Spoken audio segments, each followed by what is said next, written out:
Allah kata, "Wa may yattaqillah yaj'al lahu makhraja wa yarzuqhu man haitsu la yahtasib." Jangan bimbang lah. Abang dia lagi, jangan bimbang. InsyaAllah. Tak ada benda pun. Ini adalah qada dan qada Allah. Hai, Assalamualaikum geng. Apa khabar belaka? Sihat? Semoga anda semua dalam keadaan sihat walafiat insyaAllah. Geng, hari ni video ni agak panjang sikit. Panjang pun dalam 5 ke 6 minit. Paling panjang-panjang 7 minit lah. Tapi sebelum kita mulakan video ni, kita sedekahkan Al-Fatihah buat anggota FRU yang telah pergi buat selama-lamanya akibat kemalangan dengan seorang pemandu lori ataupun dengan lori lah. Lori sama lori.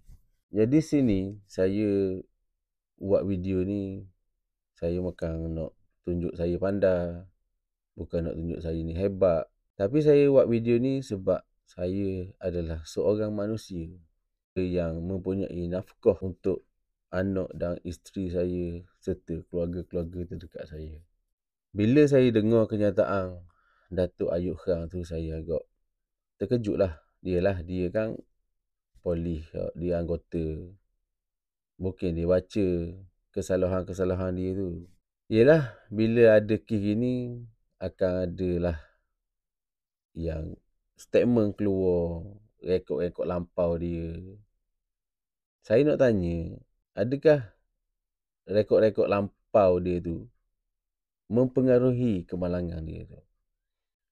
Saya nak tanya, siapa saja yang tengok video ni, ada tak orang yang nak aksiden tu? Ada tak? Melainkan dia tu seorang yang nak pergi bunuh diri ke ataupun perut lajak nak cari, nak claim insurans.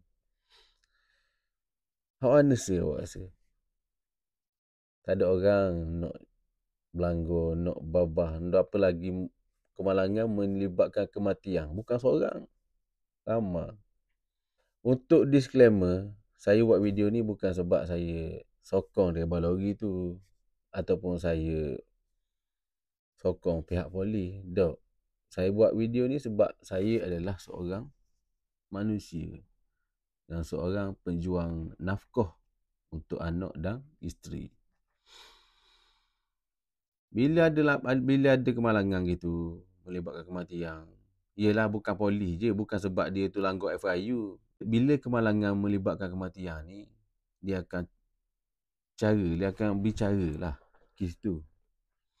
Ialah masing-masing nak tuntut insurans tak. Tapi untuk driver lori ni, saya rasa memang tak fair lah. Orang Malaysia, kalau tak tahu, jadi tahu. Dia tu ada kes ni, kes raw, kes yang kalau kapur-kapur dengar, orang-orang roh ahli syurga dengar, wah, jahat Nathan ni, patut dilanggar orang.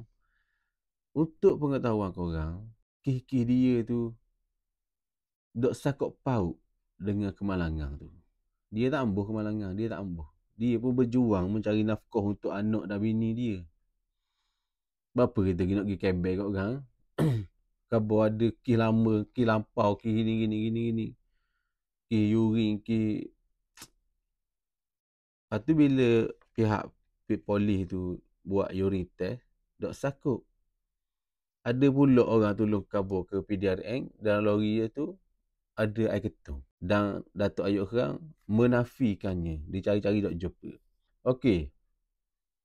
Kita masuk part air ketung. Air ketung ni tak ada lagi saya rasa orang minum air ketung ni kaya, mabuk, berak, bunuh orang, pergi ropok orang, tak ada.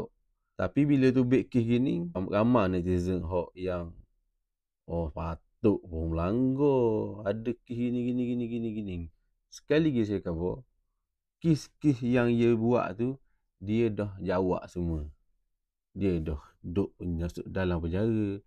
Dia dah dijatuhi hukuman. Jadi apa lagi?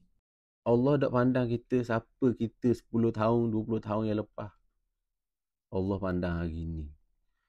So, saya mohon sangat-sangat kepada TikToker yang buat video tentang kecang abang dia balori tu.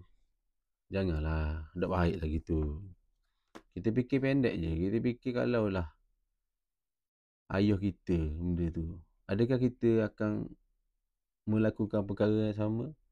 Adakah kita akan mengkritik dia? Jadi untuk kes lampau dia tu, saya peribadilah, let bygone be bygone. Allah Maha Pengampun. Allah Maha Pengampun. Dan akhir video ni, pesan saya kepada semua pemandu-pemandu lori yang orang duk kata pemandu lori ni adalah pembunuh di jalan raya. Secara teruskan kerja anda. Teruskan kerja anda. Memang ada, memang saya akui, saya pun pernah jumpa dengan driver lori yang memang oleh kerana sebab tu, janganlah kerana setitik nila rosok susu sebelanga. Saya ramai je kawan-kawan baik saya yang bawa lori. Tapi bila dia dengar gitu, dia rasa macam satu kecamang daripada netizen Malaysia. Netizen ni mulut jahat. Mulut pek uduh mulut ni. Habis benda je nak pergi khabar. Kalau boleh hok col kekeng tu dia nak tahu kot. Lepas tu bila dia tahu, dia akan cerita kat orang pula. Dan yang terakhir, kepada sesiapa saja yang tengok video ni, baik keluarga arwah, baik keluarga mangsa, sabarlah. Sabarlah. Ini adalah qada dan qada Allah. Jadi jumpa lagi. Assalamualaikum. Sekali lagi saya minta maaf dan takziah kepada mangsa-mangsa kemalangan, abang-abang FRU kita. Saya Saifullah Muhammad minta undur diri dulu. Assalamualaikum. Bye bye geng.